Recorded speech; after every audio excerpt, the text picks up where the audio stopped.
Buenos dias, Gunners Collective. Back at it, you already know. Ba-da-ba-ba-ba-ba-ba.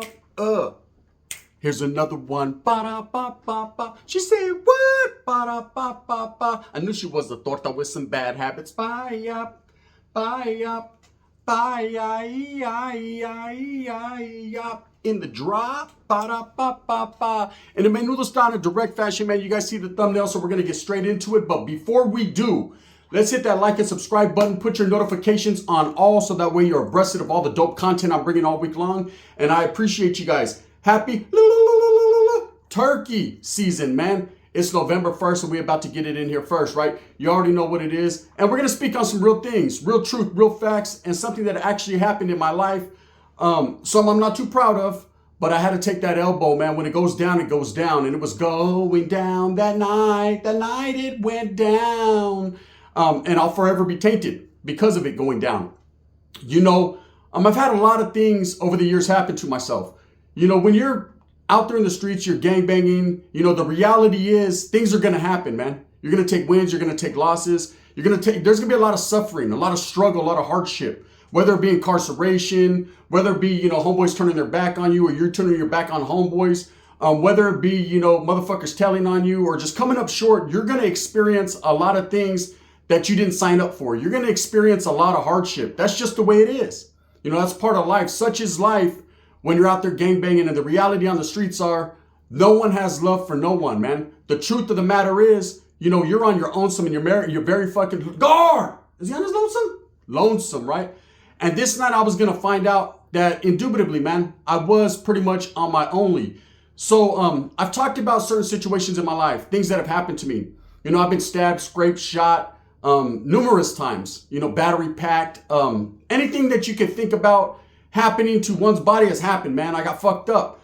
And that's just based on I was really out there in the streets. You know, when you're really out there on the calles and you're making moves, as I once was at one point in time, not anymore. Don't get it twisted. Now I'm just a family man. I'm just trying to stay home, take care of my kid, do my thing. But at one point in time, I was wiggling. You know what I mean? Call me Dirk Wiggler. And I was out there doing my thing. And this day, I would get my mascara peeled off, right? I would get the 14 that I had over my eye peeled off. Now let's take it back to CYA. You know, when we were in the youth authority down south in Southern California, there was rules and regulations there. There was a whole lot of rules, a lot of kiddie stuff, a lot of petty games were being played, a lot of fucks being given and thrown, a lot of people seriously gangbanging in the 90s, just the way it was. And there was a serious north and south issue.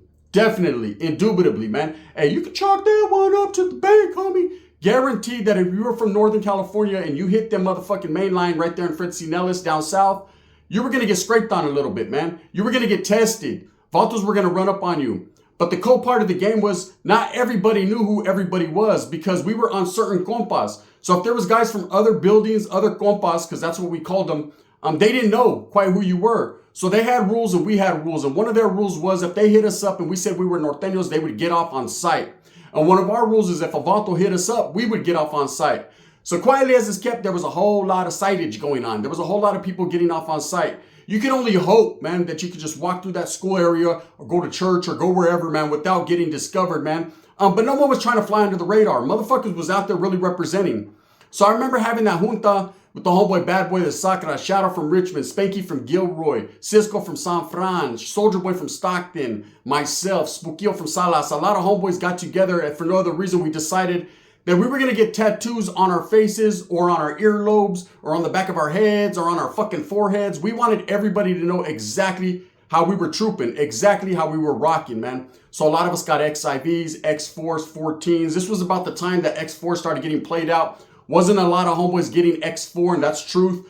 Just because there was that City Vida Famero thing going on. And so X4 was kind of like ostracized or, you know, nobody was getting it. Everybody was getting either XIV. If you were from San Juan, usually it was an XIV. If you were from the Fresno area, Merced area, usually was a 14, just the way it went. And I got a 14 over my left eyebrow.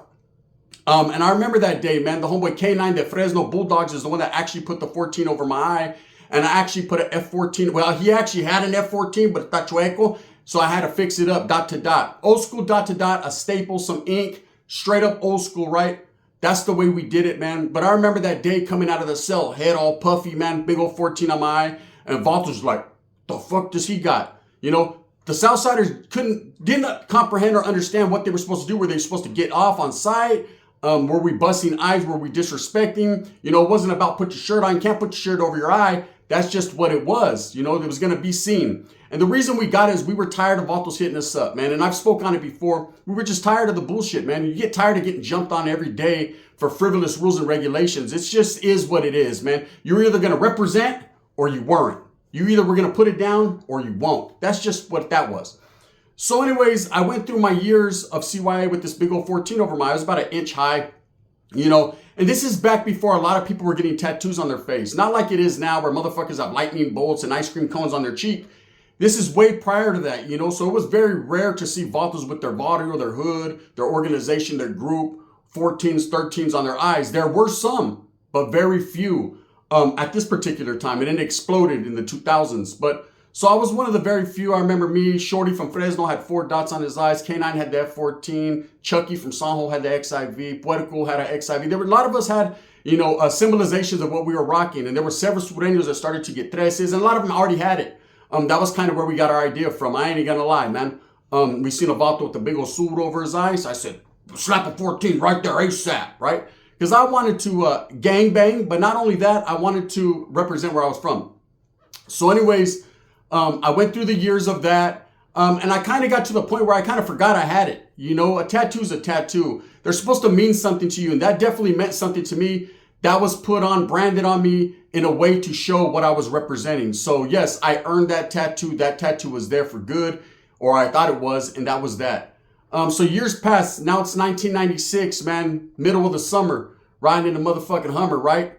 And, you know, I think that nothing bad could happen to me. I think I'm untouchable, invincible. And you get that mentality when you're gangbanging. You know, when you've wiggled through so many situations, you've been through places like I went through, you know, in CYA, you're a YA baby. You come out with the mentality untouchable, unfuckable. No one can fuck with the Mongolian. No one can fuck with it when it's on Tompolian. Keep your antennas alert because I'm getting off if you're lacking, right? And I ain't never lacking. At least I was until this night.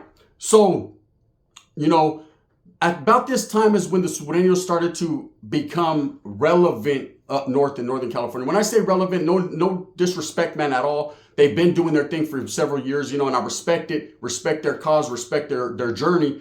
But this is when you started to notice. You were seeing graffiti, you know, and prior to this, I was in CYA. I didn't see all this. I was hearing about it through letters. You know, I was hearing about it on phone calls, how they were establishing, you know, they already had Atwater sold up. They were starting to move around certain areas of the Valle.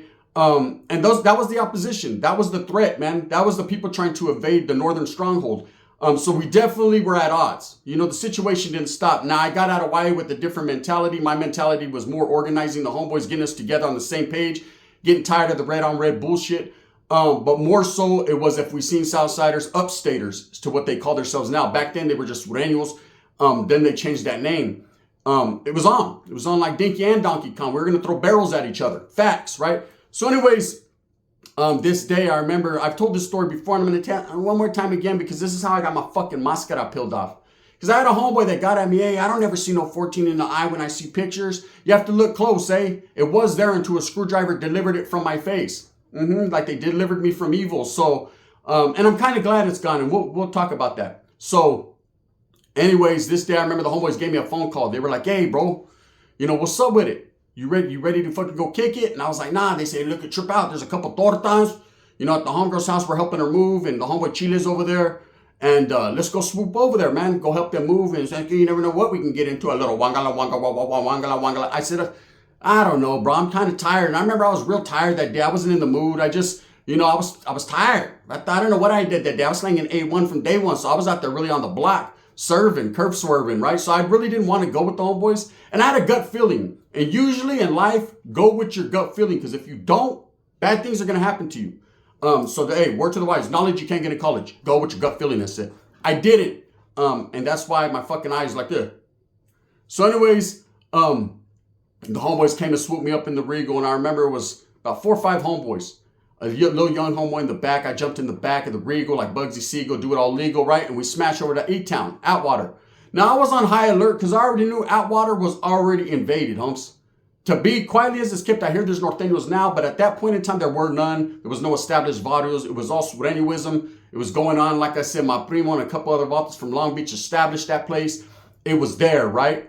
Any fucking street you hit, you were going to see Swood. You were going to see 13s. You were going to see symbolizations of sureño movements. That's just what it was. You have to, hey, let's be real. Let's be honest, man. You know, I'm from the Northern Lands. I grew up in Northern California my whole life, represented my whole life. And facts are facts, man. Vatos, they put their mark. They planted their flag, period. So anyways, we pull up to the spot. I walk in. There's two fat chicks just wobbling, homie. Just looking like Teletubbies, right? Mobbing around there. There's one couch, a few fucking plates, and the homegirl's old lady, right? And my homeboy's over there trying to mac. And I'm like, hey, bro, yeah, I don't feel comfortable with this. First of all, the homeboy's like that. And says, old lady, we shouldn't be over here. Second of all, have you seen Heckle and Jekyll? Yeah, I don't know what, you know what I mean? One fucking is 280. She's a lady. The other one's 350. Looking real nifty on 50-50. And that's just it, right? I wasn't interested. I was cool. I was tired. So I was like, hey, I'm going to go to the car and go to sleep. And I did. Little homeboy came in there quietly as this kept. I guess the homeboy had got into it with some Southsiders earlier. They came back. Rushed the house, threw 40s through the window, snatched me up out the car, beat me with bats, and stabbed me and peeled the tattoo off my face with a screwdriver.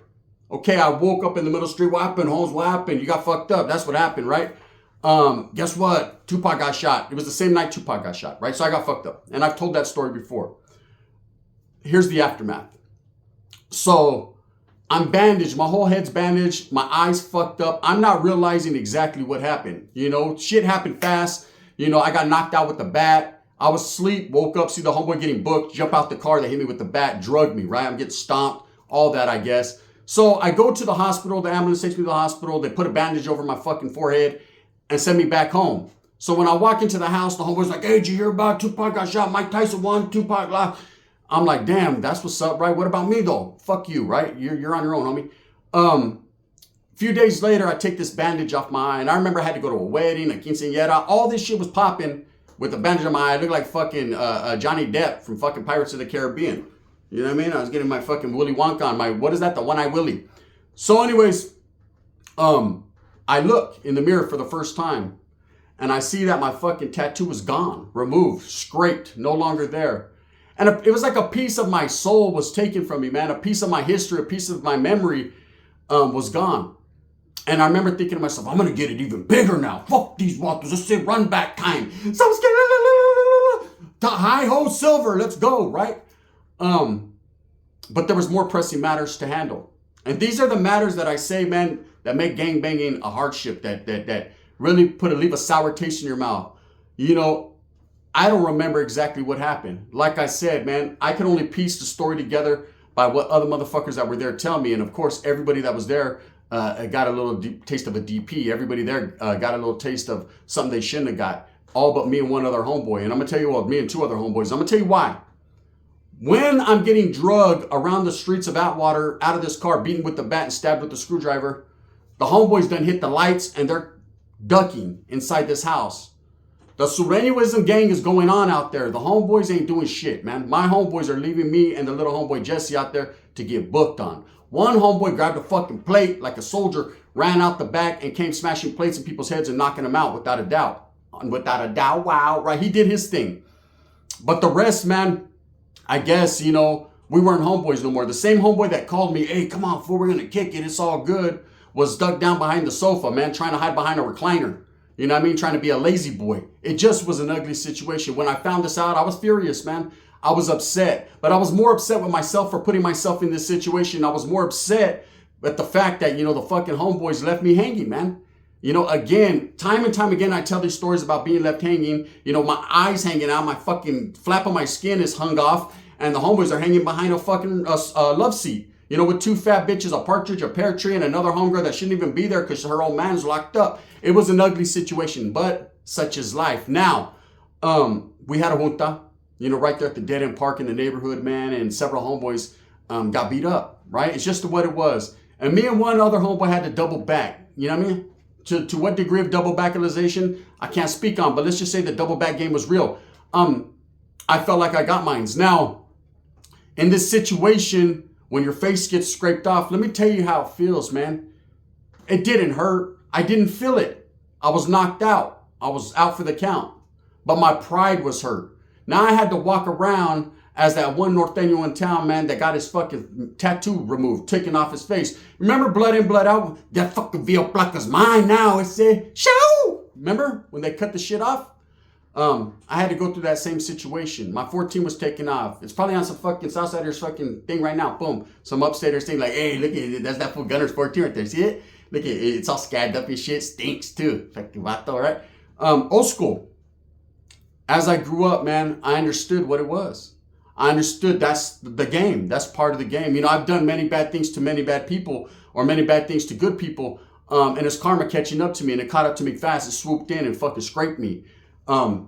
Did I definitely get my face scraped off? I did. You know, I've heard stories and people talk about, oh, you had your 14 removed and you took it off and you didn't want to gangbang no more. And this was 1996, man. I was 18 years old. I still was in the Mizniks, right? For several more years.